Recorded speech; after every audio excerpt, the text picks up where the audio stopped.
In America's century-long romance with the automobile, the passion has never burned brighter than with hot rods.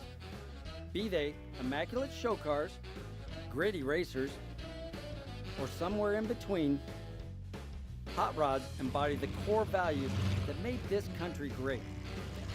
Innovation, competition, improvisation, good looks, fast cars, and the relentless drive to succeed. As told by the legends, old and new, who lived it. This is the incredible true story of an American icon, the hot rod.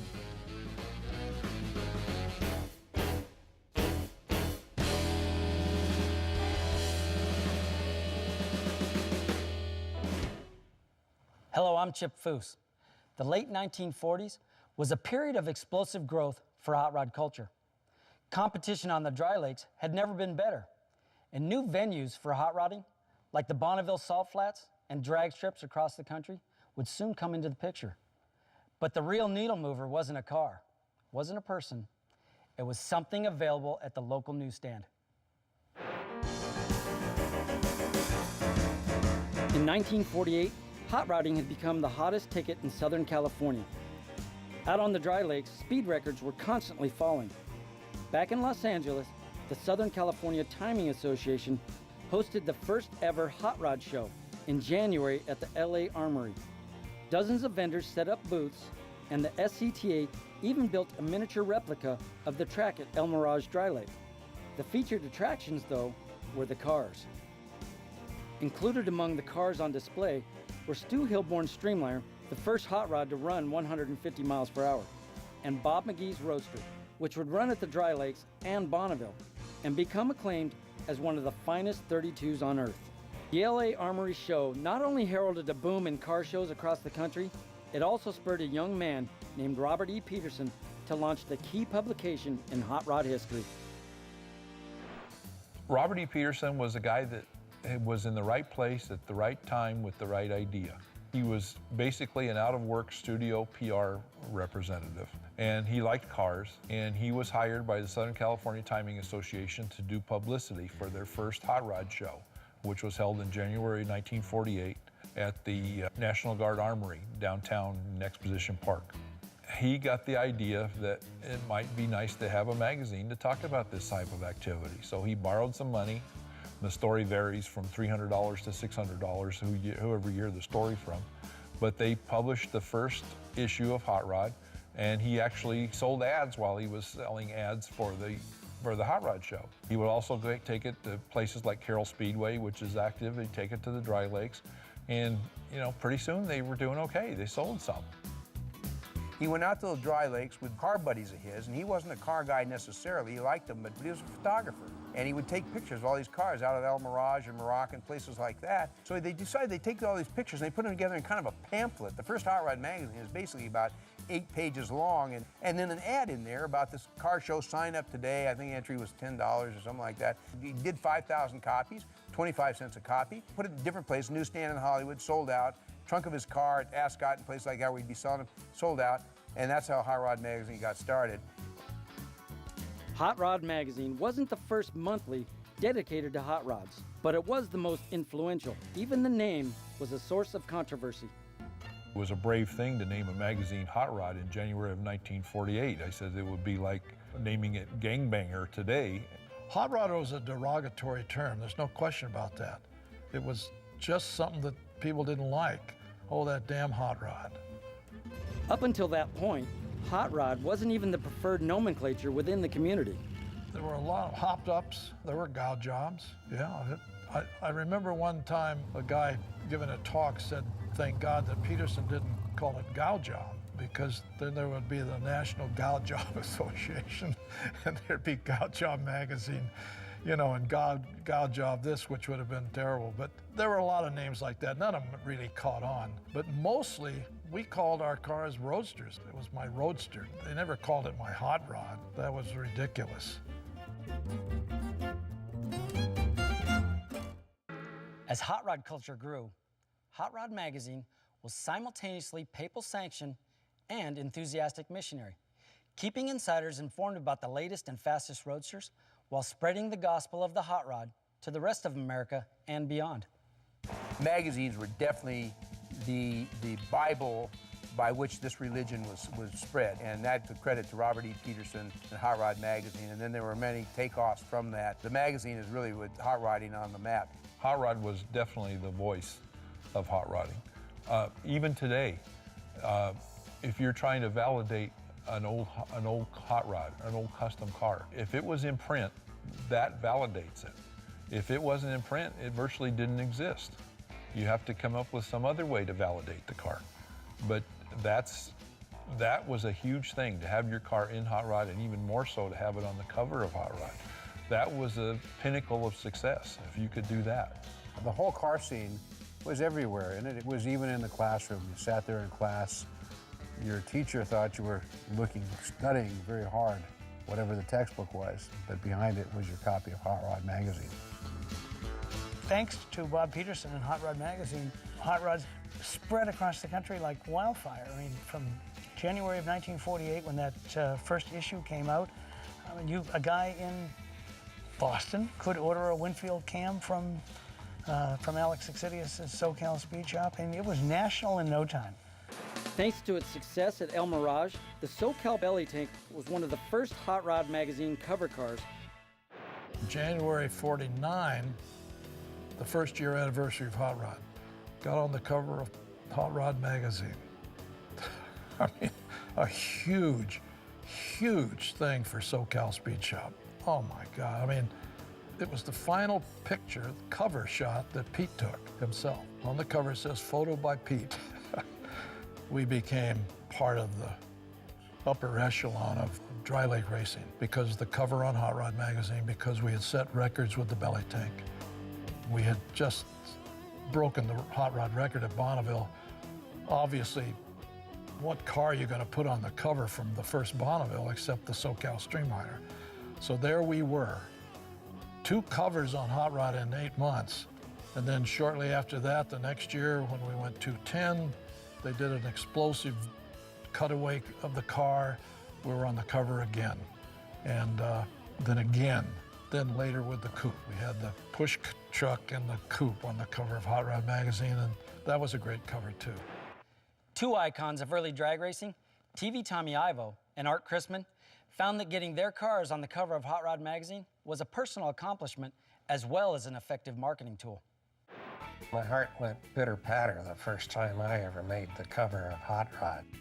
We were fortunate enough to be to the point where we were building cars and nice-looking cars, and that's what Hot Rod liked. They liked nice-looking cars and fast cars.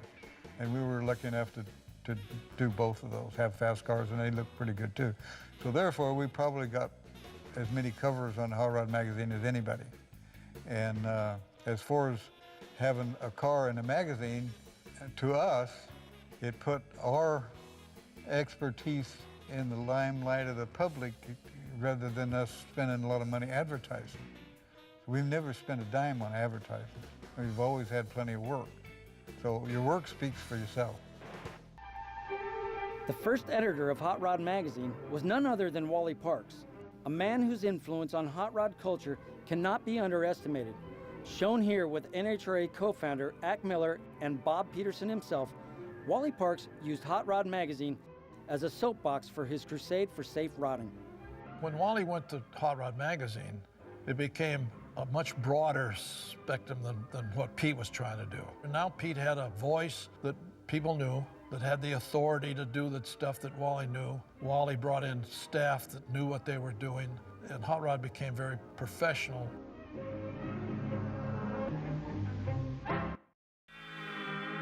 Many young men caught up in the hot rod craze had neither the expertise to race at the dry lakes nor the resources to trek to Bonneville. And if the aspiring rodder wasn't in Southern California, well, they were out of luck and ended up racing dangerously on public streets because there simply was no other venue. I'm not really an expert on how the Midwest and East developed as much as they did, but they did. Hot rod subscriptions back east and in the Midwest just exploded. I mean, Because they didn't have any place to race like we did, it wasn't competitive racing. It was more the fun of having a car that went fast, period. They didn't really have any place to exercise the car properly, but they still wanted to have heads and manifolds and to look good. An unintended legacy of World War II came to the rescue. The early days of hot rodding, it was kind of a dangerous sport. The guys are taking, little old Model A Fords, Model T Fords, putting great big engines in them, sometimes taking the front brakes off. I mean, just to look cool and be cool. And there were lots of airfields left around. So now you didn't have to drive out to the dry lakes, which was 100 miles, hot, dusty, dirty place to race, still is. There were all these unused airfields. So what better than to go racing on a young, unused airfield? And you kind of had that history of street racing, of racing from stoplight to stoplight. The first faltering steps towards sanctioned drag racing came in 1950, when C.J. Hart opened the country's first drag strip in Santa Ana, California, on the future site of John Wayne Airport. We were all running on the street, and C.J. Hart opened a drag strip, and we were in heaven, because we knew we weren't going to get no tickets, and the cops are going to get chased, and we used to try to run away from them and everything else, but he eventually got caught. I was really hooked in drag racing when I started. The quarter-mile run, which would become the sport's standard, was more a product of circumstance than planning. Most of the strips were about, half a mile or a mile along, so it was obvious that they would race for a quarter of a mile and then use a quarter of a mile to stop. So that was kind of how they came up with the quarter of a mile thing. And it just blossomed from there.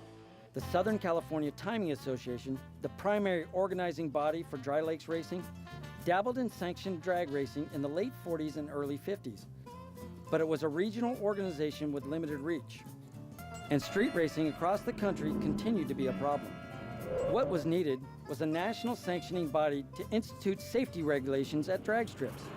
And the man to do it was hot rod legend Wally Parks, who spent the better part of his life as a passionate advocate for safe hot rodding. There was, tons of bad publicity. You just need to go to the UCLA archive and look at the old Hearst newspapers. And, it's hot rodder kills granny in Pasadena or something like that. So there was a fear on Wally's part that this whole thing could die almost before it got started. I think Wally's plan to change that image was right for the time. It was definitely necessary.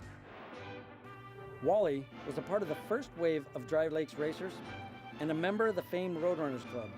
He'd already made his mark on the sport by helping create the SCTA in 1937. Like most of his generation, he served overseas during World War II, even finding time to hop up an Army Jeep. After his discharge, he returned to the dry lakes and raced in a variety of cars, including a Bill Burke belly tank and a roadster that would later become Art Chrisman's famed number 25 dragster. Wally became the editor of Hot Rod magazine in 1949 and brought an insider's eye to that influential monthly. But the magazine wasn't just about who ran better at the lakes or ads for speed equipment. Wally used it as a bully pulpit to push for safer rodding, getting guys off the streets and into sanctioned events with proper regulation. And so Wally used his status as editor to push for the establishment of what would become the National Hot Rod Association.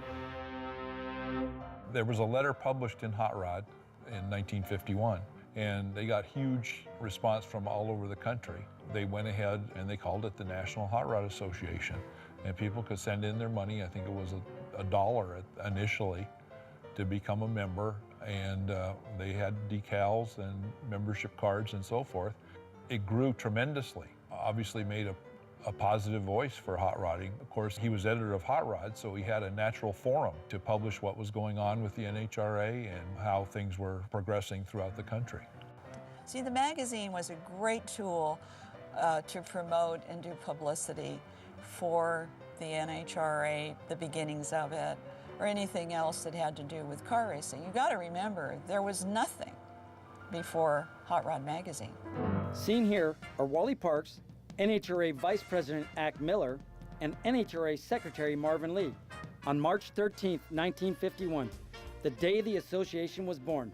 Soon after, the NHRA welcomed its first two members, brothers Kit and Ken Williams, who had to flip a coin over who would be member number one. It wasn't until April 1953 that the NHRA held its first sanctioned race at the fairgrounds in Pomona, California. But Wally Parks had a plan.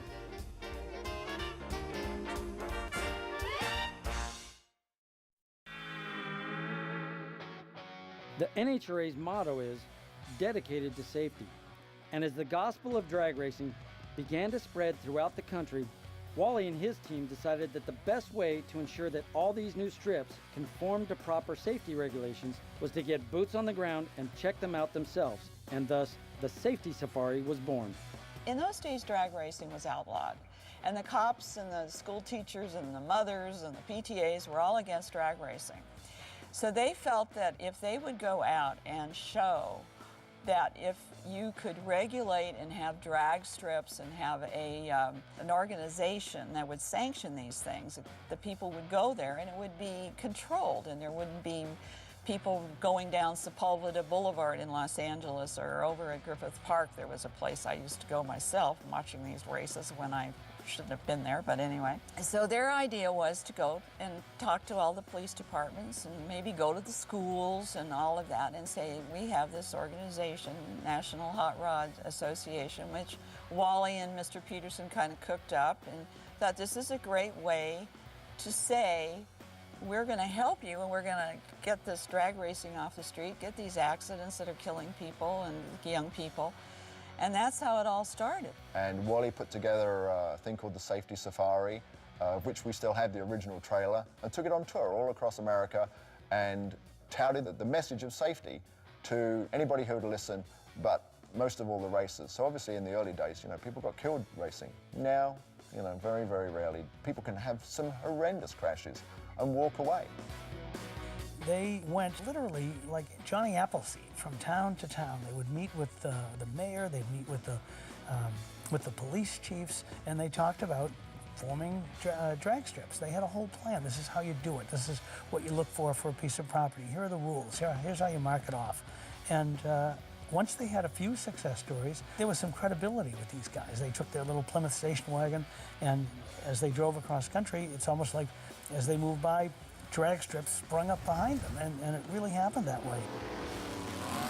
Peterson and Wally Parks legitimized and professionalized and made it more mainstream and more acceptable. Those two guys probably had as much to making hot rodding something that we admire today.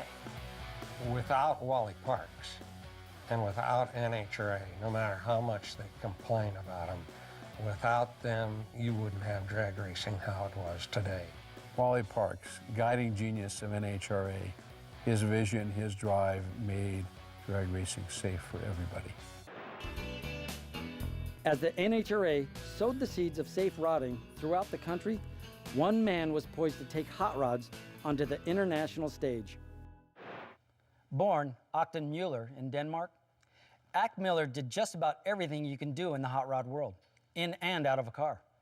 He ran at the Dry Lakes, Bonneville, the Drags, road races, and the Pikes Peak Hill Climb. He was the president of the SCTA, the founding vice president of the NHRA, and a member of the Dry Lakes Hall of Fame. Ack Miller was just absolutely, the man was a maniac. But he was one of the most highly respected mechanics on the planet. He built some of the fastest cars around. Perhaps Ack Miller's most impressive feat came in Mexico. The Carrera Panamericana, a road race from the southern tip of Mexico up to Ciudad Juarez on the border of the United States, was one of the most popular international events of the 1950s, and well-funded factory teams competed fiercely for the title. But Ack Miller had a secret weapon. He ran this old car that just about cleaned everybody's plow, and he did it with very little money. And here's a car that looks, it really does look like somebody built it in their garage. It's not the alley in the back. It's a little bit crudely finished, but there's still an artistry to it. There's still the way he put the parts together. It has a purposefulness about it. You see this car, and this is a down to business, let's get going, I can't wait to begin this race kind of car. And indeed, he showed everybody the way. El Caballo de Hierro, the Iron Horse, was built on a 1927 T chassis. with an Oldsmobile V8. Hot rod in both spirit and sponsorship, El Caballo took no prisoners in the demanding and often fatal road race.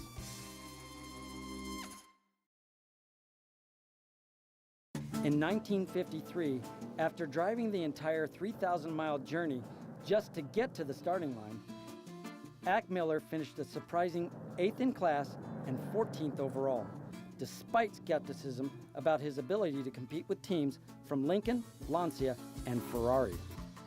In another class, Ack Miller drives a home-built car. He'll be happy to finish. The next year was even better. Acton Miller is happy to place 5th in the unlimited sports car class after pitting his homemade car against the best of European competition. It was the first time a hot rod had held its own against professional competition. Other hot rodders would follow Ack Miller's lead and make their mark at racing venues worldwide. Thanks to the passion of Pete Peterson, Wally Parks, and Ack Miller, hot rodding had vaulted onto the national stage. A hobby that might never have outgrown its California roots, or worse, might have been legislated out of existence due to the outlaw image of illegal street racing. Instead, thrived across America and eventually around the world. I'm Chip Foose. Thanks for watching. Next time on American Icon, the Hot Rod. We're only going to run once a year. And in the meantime, our friends are going out to Pomona and everything, racing every weekend. When I got these drag race cars, obviously, it was like getting on the varsity team. I had my muscles that I could slip on. Put it on the car, went to Riverside, and it ran 180 miles an hour just like that, right off the trailer.